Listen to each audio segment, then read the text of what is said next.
Tonight we are at our final forum after having done 5 of them. This is the 6th, and this is for Nevada County Assessor. And I would like to thank the candidates for being here. I also want to thank our media representatives, Sarah from the Union and Pascal from UBNet.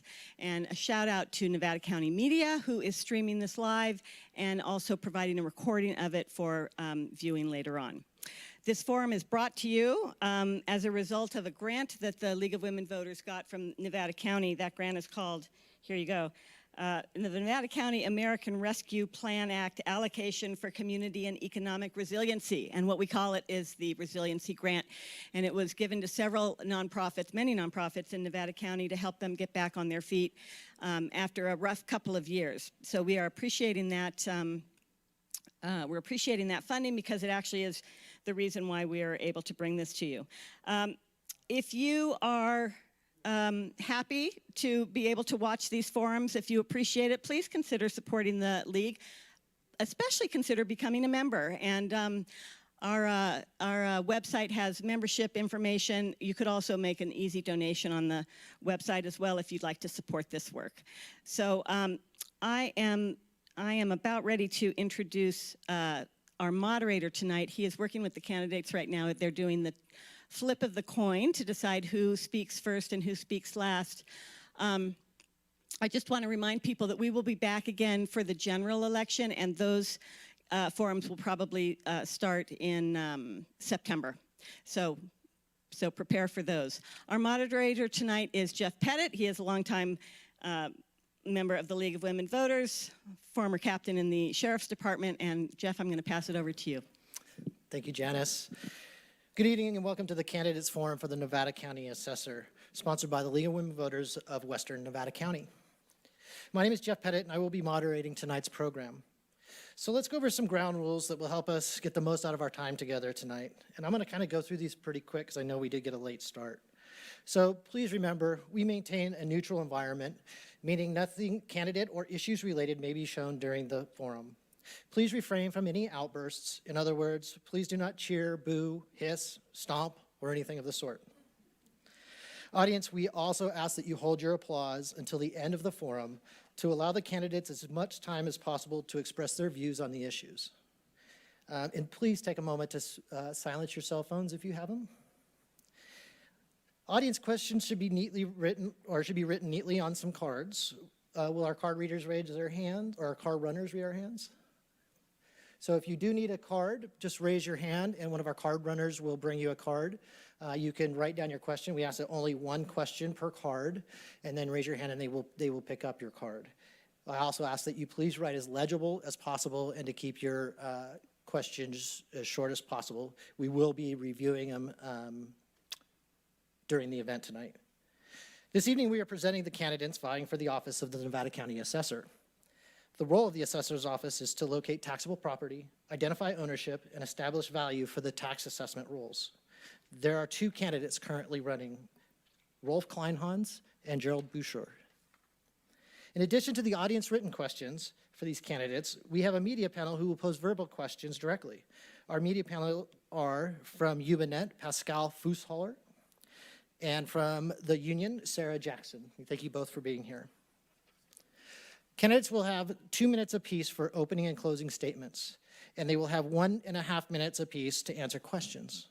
If a candidate would like a rebuttal, we ask that they raise their hand, and 1 additional minute will be allowed to both candidates. Candidates will rotate in their order of answering questions. We flipped a coin a few minutes ago to determine who will go first, and I'll call for the last question around 6:35. We have 2 timers tonight, and they will ensure that candidates stay within the time allotted. Timers, cards, can you please show the cards that you'll be holding up? So the yellow card indicating the 30 seconds, and obviously the red time's up card means just what it says. We do ask when the red card comes up that you can finish your thought, but please no run-on sentences to try to keep everything going. We thank you for your attention and your readiness to listen and learn. So now it's time to meet our candidates. Based on the coin flip, our first candidate to give opening statements will be Gerald Bouchard. Mr. Bouchard. Thank you. I want to thank the sponsorship of the League of Voters for this microphone. Hold on. want to thank the sponsorship of the League's volunteers for this forum. I'm personally here tonight to strengthen and participate in our community's cares and concerns. You are to judge the candidate's knowledge, skill, stamina, and patience for fulfilling the assessor's role of the next four-year term. I have honesty, integrity, reliability, experience, and the knowledge needed as an assessor. The position of assessor is one of, if not the most important positions in the county. Assessors do not set or collect taxes. The assessment values derived from the assessor's office are used by the county tax collector to collect huge amounts of taxes nowadays. These monies are apportioned to tax support agencies throughout the county and are generally the lifeblood of every such agency recipient or beneficiary. This is why the assessor has always been independently elected in California by voters of the county, so that the position is not subject to pressure from governing bodies of any county, city, school, or special tasking district to increase the assessments in order to generate them more revenue, which then, of course, directly affects the taxpayer property owner. The assessor works for all voters and property owners in the county. The assessor's trained staff is charged with making the assessment, not the assessor personally. The assessor is, however, charged as to the preparation of fair and correct valuations based on independent, objective market standards. The assessor's duties are nonpartisan, so one should not treat or vote it as a partisan by any past or current party membership, nor should any candidate accept a party's endorsement. By unanimous votes, the County Board of Supervisors several times in fulfilling two distinct appointments to nonpartisan positions. I am a registered nonpartisan voter since 2007. Thank you. Thank you. Mr. Kleinhans. Good evening. Good evening. I'm Rolf Kleinhans. Nevada County needs an assessor with hands-on private sector experience in management, finance, and valuing your property. Working for the county over the last 10 years, I have a deep understanding of how the county functions. I know how to get things done in both the private and the public sector. As assessor, I will provide needed leadership and bring many years of valuation and management experience to the office. And I pledge to treat you, the taxpayer, as a valued customer. I earned 2 degrees from UCLA, a bachelor's degree in geography, ecosystems analysis, and a master's in business administration concentrating in real estate and finance. I hold an active real estate broker's license and currently work for Nevada County as the sheriff's chief fiscal and administrative officer. My education and work experience in Southern California allowed me to attain the position of vice president for the real estate investment division of the Prudential Insurance Company of America.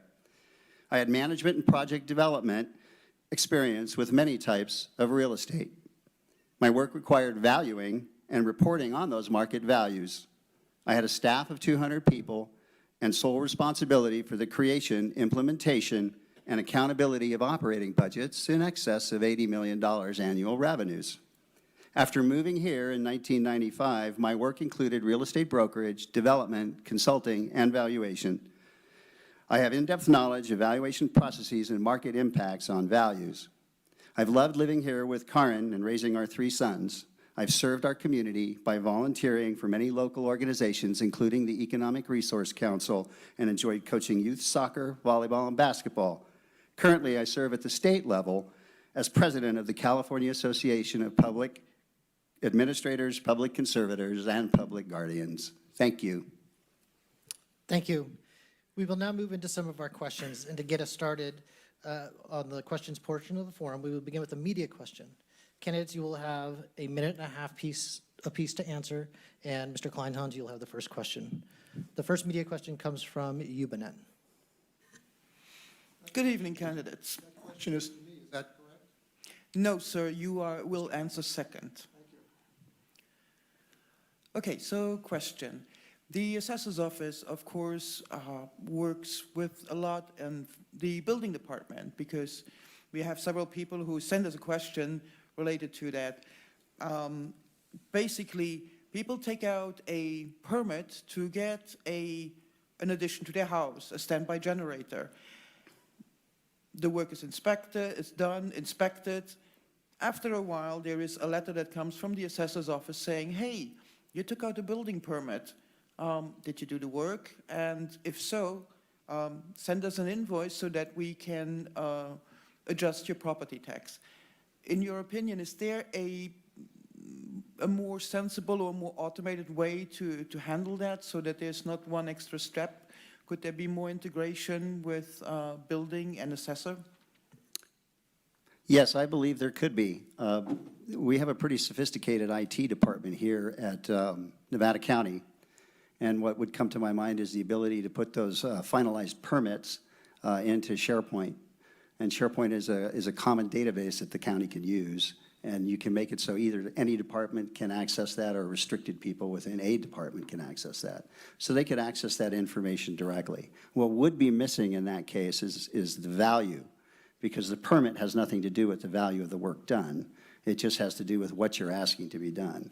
Let's say you had a 10,000 kilowatt generator or a 5,000 kilowatt generator. Those are obviously different in price, the larger one usually being more expensive. So you wouldn't be able to put price in there unless you got that information, and that's usually going to come from the homeowner, not necessarily the contractor that installed it. But you can facilitate greater communication electronically, yes. Thank you. Mr. Bouchard. Section 7510. And could you turn on your microphone? Thank you. Section 7510 provides that the assessor must appraise new construction at its full cash value on the date of new construction is completed. It is the best move for the permit holder to submit his permit showing the value, and usually you have to put that down on the permit as to what the generator cost. That way should be no question. Otherwise, the assessor's office is going to have to appraise, come out, and do their own opinion of value. It's quite simple. That's my answer. Thank you. Okay. Okay, the next is going to be a question posed by our audience. Mr. Bouchard, you'll be the first to answer this question. So please, if you will, explain the primary responsibilities of the assessor and explain how your personal skills and abilities enabled you to be an effective assessor. If you'll give me 1 second, please.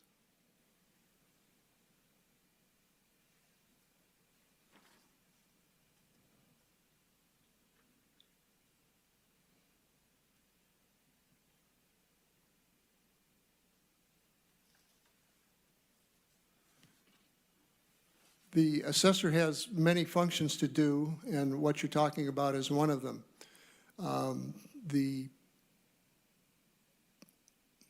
Would you repeat the question again, please? Sure. Please explain the primary responsibilities of the assessor and explain how your personal skills and abilities have enabled you to be an effective assessor. As I just finished saying, I'll add a codicil to that I have done up to 134 units of construction for condominiums. I was on the Planning and Zoning Commission for 8 years. I understand zoning. I understand all of the intricacies of building because we also, through my company, have offered to do construction supervision. And that's basically my answer. Thank you. Mr. Kleinhans. One more time, please. One more. Thank you. Okay. Please explain the primary responsibilities of the assessor and explain how your personal skills and abilities enable you to be an effective assessor. Well, the primary responsibility of the assessor is to assess all the taxable property in the county. From that, they prepare an assessed roll. That assessed roll, when finalized, goes to the State Board of Equalization for completion. Ultimately, that assessed roll, all those values, are then apportioned and charged the tax rates applicable to the type of property that comes there. My skill sets include fairly significant financial analysis capabilities, lots and lots of management, because the most important asset you're going to have in the assessor's office is the staff. And so I do know how to motivate a staff. I've motivated significant improvements in our financial systems at the sheriff's office, and in the past experiences that I've had building high-rises, regional malls, distribution centers, high-rise residential, I've managed to build very productive teams, and I plan on keeping that going forward. Thank you. Thank you. As a follow-up to that question, and this will go to Mr. Kleinhans first, What prior work experience and education qualify you to be an assessor? And have either of you ever assessed any property? Mr. Kleinholz. Well, I have a MBA from one of the top business schools in the country that has to do with real estate and finance. As a real estate broker since 1985, I've valued hundreds of properties. My previous experience at the Prudential Insurance Company of America as vice president, I was involved in acquisitions and sales of office buildings and hotel shares, residential high-rises, distribution centers. So I have extensive experience in pricing properties in the real world, what people will actually pay for them. So I have that baseline experience to bring the practical world into the rather regulated world under the Board of Equalization, the Revenue and Taxation Code, and of course the Constitution for Prop 13. So all those experiences suit me very well in providing valuations of properties. When you use the word assessed, if I'm taking that in the context of the role and the function of the assessor, no, I have not assessed property, but I've valued it, and I've lived by that, so I've made my living. Thank you. Thank you. And Mr. Bouchard. I have been a certified general appraiser for, let's see here, 30 years now. And that is the top of the appraisers. It's certified by the state of California. There's residential certified, and certified general. As long as I have the knowledge or find and prove that I have the knowledge, I can appraise any property in California, not just homes. And I do not do homes typically. I have done many homes. And as I mentioned, I constructed many homes, and I deal with many appraisers. I started in 1984, I started a federally chartered national bank. And let me see here. I'm going into my closing here now.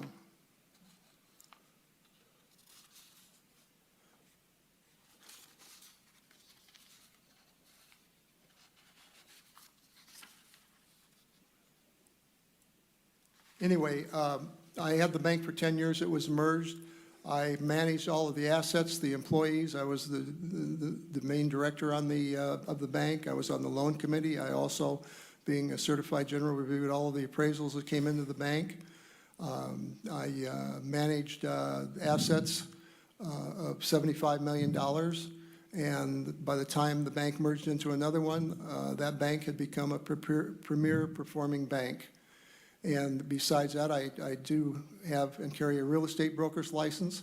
I have appeared before other assessment appeals boards, which you may not know at this time what that is, but I don't see you over there. I look at him. I'll try and pay more attention. Thank you. Thank you. Thank you. Next, we will move to another media panel question. This question will come from the union. And Mr. Bouchard, you get the first answer to this question. I would like to ask a question myself. Okay. Of the reporter. I know that she's just a messenger of the union, but I prefer not to answer any questions from the union, as they have refused to announce my candidacy in the newspaper, nor have they given me an interview. And that's your choice. If you don't want to answer them, you cannot answer them, but we're still going to follow our format. Yeah, I'd sure like to know from the Okay. union one of these days Well, what the problem is. Right now, we're just going to follow our format. I'm certain you can talk to them after the forum. Thank you. Okay. And the union. The job of the assessor isn't like a supervisor or a council member. They don't create policy in the same way. So my question to you is, should the office of assessor be elected or instead appointed? Why or why not? That's a good question. The office of the assessor is a constitutionally mandated position in all 58 counties. And there's protections that come to constitutionally mandated offices. The sheriff's office, for example, is another constitutionally mandated office. And what that does is it affords that office protection from undue influence. And what can happen in certain situations if county coffers would be low, perhaps there's pressure to raise assessed values, which would, of course, in the near term and the longer term, raise revenues. The assessor is not subject to that pressure because of the constitutionally mandated position. They cannot bear that. There's a lot of autonomy in how an assessor's office will manage their budget.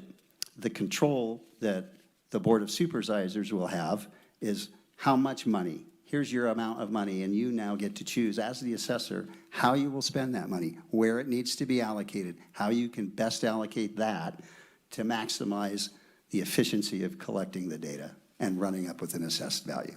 Thank you. Thank you. And Mr. Boucher, just so we're clear, you do not want to answer the question? I can answer the question. I'd be glad to do that. Give me a second now, because I wasn't fully prepared, because I thought I wasn't going to answer it. Well, it's up to you. No, if I have the opportunity, I'd like to take it.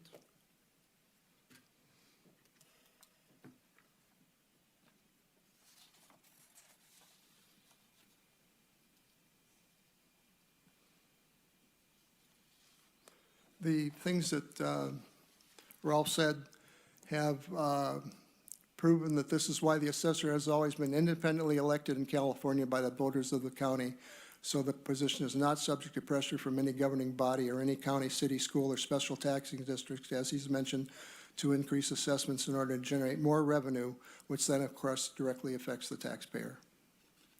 So I would not propose that it be other than nonpartisan and elected.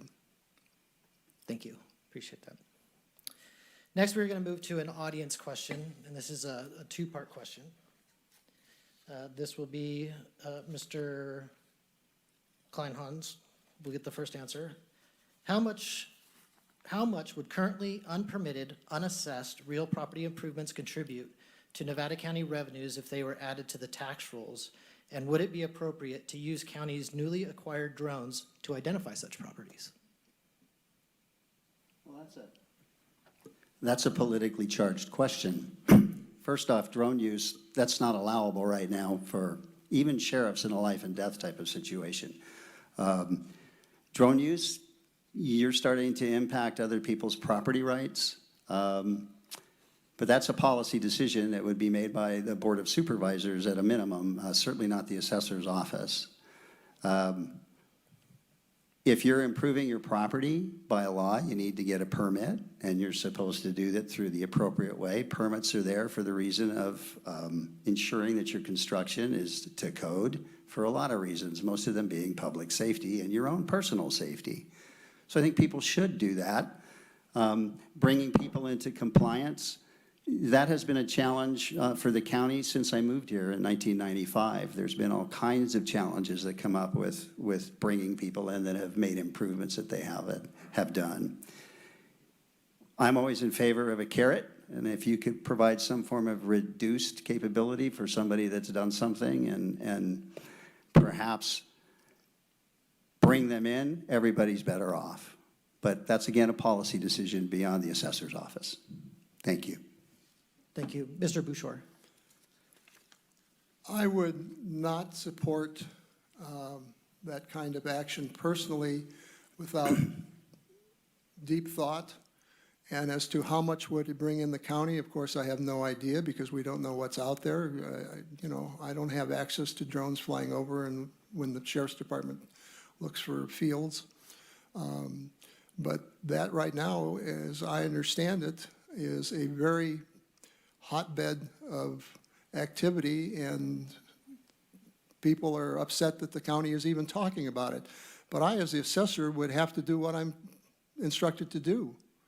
There would be no personal thought about it. And I can express that as a personal opinion now because I have not been elected, but that's where I would stand on the issue. Thank you. Next question from our audience, and this is to you, Mr. Boucher. Based on your knowledge of the present assessor's office, which functions do you think the office has been performing well, and which functions have not been performed so well? Well, let me tell you that in 2014, the State Board of Equalization assessed the actions of the assessor's office. And it found 10 violations at that time of things they were not doing. They weren't technically violations, but things that they could improve that they should be doing. In 2021, just September of last year, they followed up on that item and found of those 8 exemptions, the appraiser's office had not done 4 of those. And I don't know about the other governmental agencies, but I know on the Assessment Appeals Board, which was required to get copies of that, which I'm on, I never got that. But some of the reasoning when it was answered back why these 4 things were not done was, well, it's budget. And budget is a very important item. But the auditor or the assessor's office gets someone from the chief executive officer to work with them on their budget, and all departments fight for that budget. So unfortunately, the defense was, we don't have the budget. If we get the budget, we'll implement the thing. And the people that suffered were the taxpayers that were affected by it. Thank you. Mr. Kleinhans. Could you please repeat that one more time? I sure can. Based on your knowledge of the present assessor's office, which functions do you think the office has been performing well, and which functions have not been performed well? There's a large volume of assessments that have come through the assessor's office over the last 2 years. Most of you in here know about the surge in real estate activity. Each one of those does require a lot of time, effort, and energy and to do it properly, appropriately, and fairly. We also had Proposition 19, which passed just over a year ago, which triggered an incredible complexity of transfers. All those transfers were designed to keep generational wealth within families. Most of them are complex, and they require a lot of additional evaluation and analysis to do so. The assessor's office has 24 full-time people, and now 2 temps that have been granted more hours for this fiscal year. Because of all that the transactional nature of what's happened, it's very difficult to keep up with the workload given the current staffing. So fighting for budgets, people don't, in the county, the different departments don't fight for budgets. The process is quite different than that. You do have to persuade a multiplicity of groups and key decision makers in the county if you want to expand your budget or staff. And I'm the person that can do that. And thank you. May I do my rebuttal now? Yes. Yes, you have 1 minute. Yes, I use the word fighting because you can smooth talk it, butter it up any way you want to. But boy, those budgets are important to each and every division of the county, right on down to the people that work here. And it is not a simple process because it takes the county's departments, each takes a certain amount of time to prepare their budget. But come about Easter, that's about 100% of their time if they're available to do it. It's a very important item, and it shouldn't be overlooked. But well, that's the rebuttal to the question. Now, you want the answer to the Well, I'll give Mr. Kleinhans a chance to. Yes, I would like to rebut that. I just completed a $44.6 million budget for 7 different business units of the sheriff's office, and we did not fight, not with anybody else in the county. We did have some discourse with our CEO's office and budget allocations, but it's all civil. It's a process, and you need to justify your expenses that you have, and if you need more than that, you can't demonstrate it. The CEO's office is amenable to appropriate arguments. So it is complex, it does take time, and like I said, our budget that I just completed and presented to the subcommittee was $44.6 million, and it was approved. Thank you. Looks like we have time for we're going to try to fit in one more audience question. I know our time has gone fast. This question will go to Mr. Kleinhans to answer first.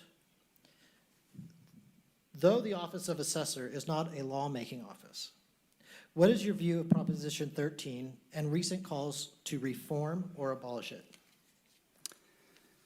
Proposition 13 was passed by almost, I think it's 70% of the population in 1978, closely followed by, Proposition only put a limit on increases. Proposition 108 followed that by just a few months, also in 1978, to allow for a reduction. There were reductions in Nevada County following the 2011 real estate crash across the country. I think it's a really good way to keep people in their homes If somebody bought a home 25 years ago in wherever, let's pick someplace in San Francisco, and they paid $300,000 for it. Well, today that home's probably worth $2.6 million. That's $26,000 a year in roughly in property taxes versus the original amount of $4,000. If you live there, most people can't afford that kind of a swing and change. So when you purchase a property, you know what your property taxes are going to be, and you know what they're going to be for the foreseeable future. So that's a real positive for people to be here. Typically, properties transfer every 7 years, so the state does get a bump, significant bump, every 7 years in the property that's sold. So I feel Proposition 13 is an important thing for the citizens of this county and the state. Thank you. And Mr. Bouchard. I would agree that it is very important, Proposition 13, because prior to that, approximately every 4 years, everybody got a big bump in their taxes, especially in California. And it is a way of equalizing the person that's been there and plans to spend the rest of their life there as to the person that just bought it under the present market. The person that is living there does not want to pay based on what the guy next door just bought. And one of the things that I have learned on the Assessment Appeals Board is how do you explain to two neighbors why there's this big inequity in values. It makes it very difficult, and it was a hot item in 2013, and it's a hot item all the rest of the time. But I do support it because it does try to equalize things. There may be something that we can do that I would never do because I don't not in that position, but there may be something to do to help the situation of the people. One of the things that if you're a property owner and you're, depending on when you get buy your house, you can file for a $7,000 exemption on your property tax, which is nothing nowadays. You go to the grocery store and you pay, outlandish things for food. And so the $7,000 based on homes that are now selling for $1 million are well into 1.2% approximately a year. And that's a big chunk of money because 100-year-old homes in other counties are selling well into the millions of dollars and above that. Thank you. Thank you. Mr. Kleinhahn's rebuttal. Just one additional comment on that. The $7,000 homeowner's exemption is generally applied unilaterally and categorically. You will find that on your statement as long as you're the homeowner. You fill out a form when you purchase a property that says, yes, I'm the resident, I'm going to live here. And that gets processed by the assessor's office, and the exemptions are so noted. Thank you. And Mr. Bouchard, would you like a rebuttal? Yes, you're right. You have to apply for it, but that doesn't, my point was that $7,000 does not make it equitable compared to the property next door. And I thought that's what we were trying to do is establish some equality between the two. And that's why I support Proposition 13 because but I agree, there are very little things that you can do to, if at all, to save the property being appraised at its full purchase value. Thank you. Because we got a little bit of a late start, I do want to offer our media panel an opportunity to ask another question. So with that, we will start with you, Bennett, and Mr. Bouchard, you will get the opportunity to answer this first. Thank you. I would like to know if you, as candidates, filed all the necessary campaign finance reporting forms. As of this week, I just finally received from the Secretary of State my identification number for the campaign. And that was the third time that I had applied. The first time it was sent back to me with the check, and I never have received it to this date. I filed the second time, and I advertently left off the year 2022 after the campaign thing, and that's what has held up my registration number. But I have not reached the plateau of $2,000, which requires me to file a 410 form. Then just as a follow-up, why didn't you file a form for 70? I didn't have meet the plateau.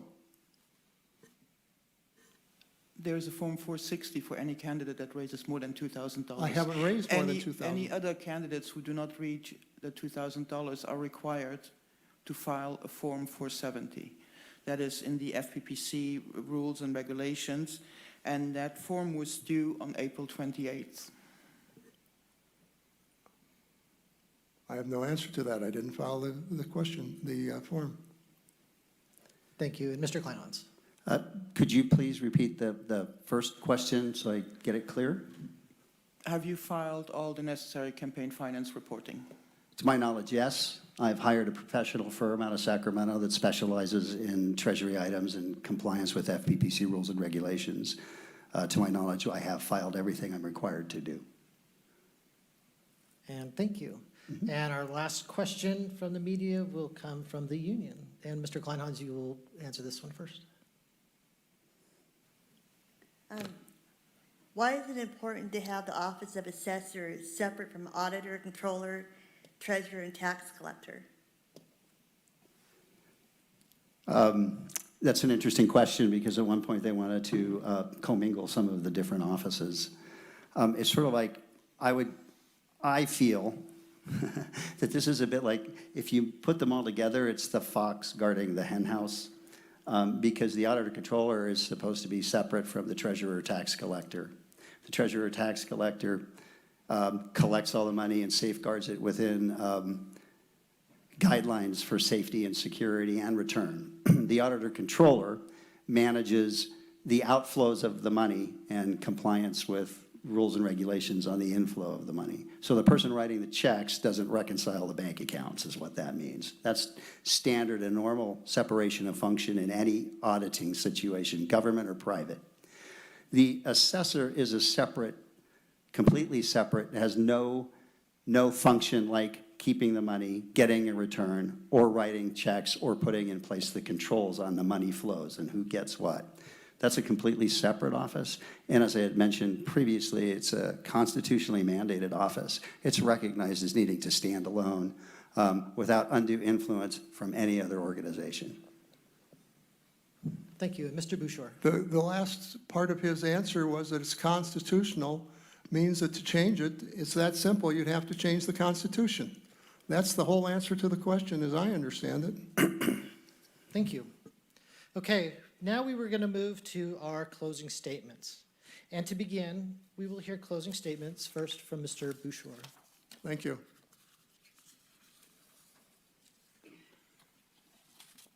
I would categorize the role of the assessor as technical, administrative, and of course political, but not equals. The official qualifications for the two of us sitting here are we're 18 years old, a California resident, registered county voter, no disqualifying felony, and by the time by 30 days after elected, we have a valid appraiser certificate issued by the State Board of Equalization, which is not the same as the Board of Assessors in the state. That's it for one of the most important and toughest positions of Nevada County.